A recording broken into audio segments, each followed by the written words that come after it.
Okay, we're on slide 6. Okay, we're still using the area of a circle formula, A equals pi r squared. Okay, for slide 6. Okay, we have a picture of a circle given here. They're giving you the diameter. Okay, they're giving you the diameter. The diameter is the distance all the way through the center, but the radius is only halfway through the center. Okay, so you see that we need to cut that in half to figure out what the radius is. Okay, so once we know the radius is 6 centimeters, okay, then we can get to work. Okay, but we got to know the radius. The radius is 6. Okay, so once we know the radius is 6, we're going to use A equals.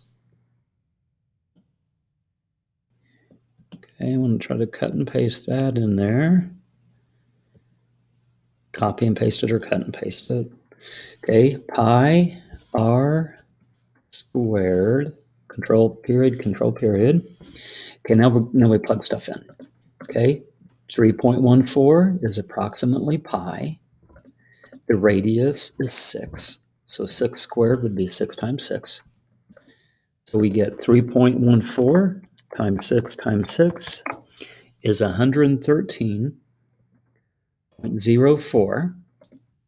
Okay, the units, okay, we're counting squares, so centimeters squared. Okay, try the next problem on your own, slide 7, and then, pause the video, do it, and then unpause the video. Okay, so slide 7, okay, we know that A equals pi r squared.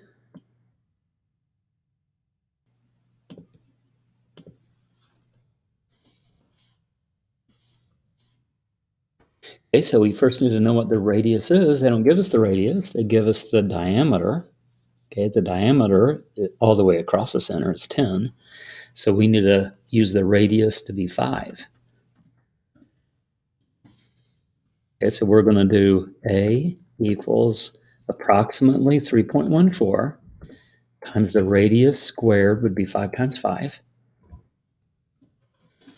So 3.14 times 5 times 5 is 78.5. Okay, we're counting squares, so centimeters squared.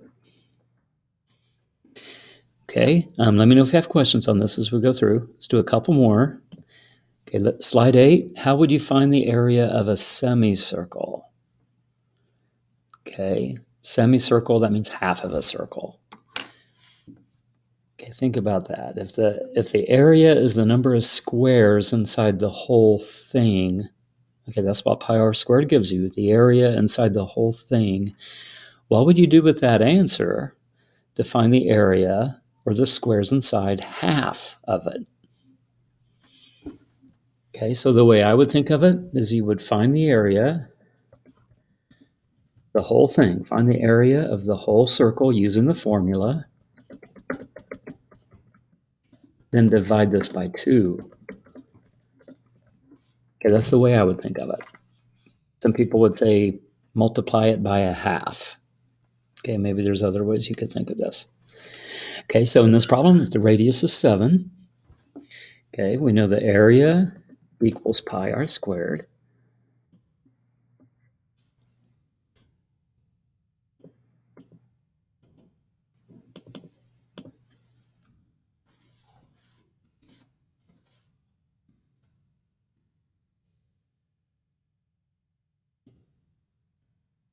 Okay, now this is the area of the whole thing. So the area of the whole circle would be pi times r squared. That'd be 3.14 times 7 times 7. Okay, so that would be 3.14, using my calculator like you guys are, 153.86. Okay, centimeters squared. Okay, now that's the number of squares inside the whole thing.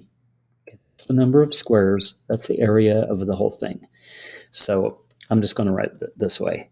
Half of the circle would be 153.86 divided, I want to use that slash for divide, because we really don't have a good divide symbol. Okay, I'm going to put slash 2. If I take 153.86 divided by 2, I get 76.93.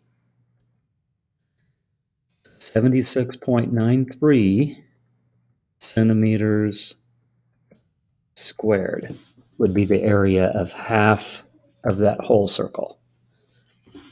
Okay, you guys try number 9, slide 9, on your own. Pause the video, then check.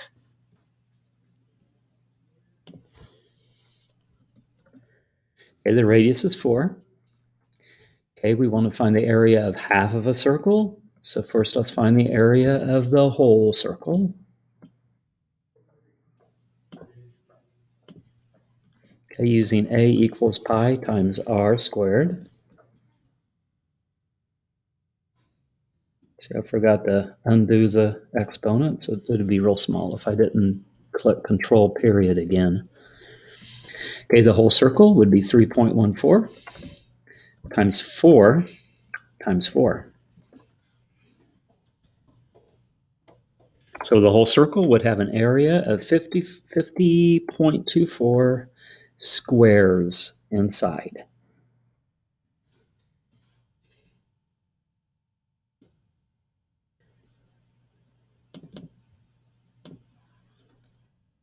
Okay, but I only want half of that whole circle with radius 4, okay, because this is half of that circle.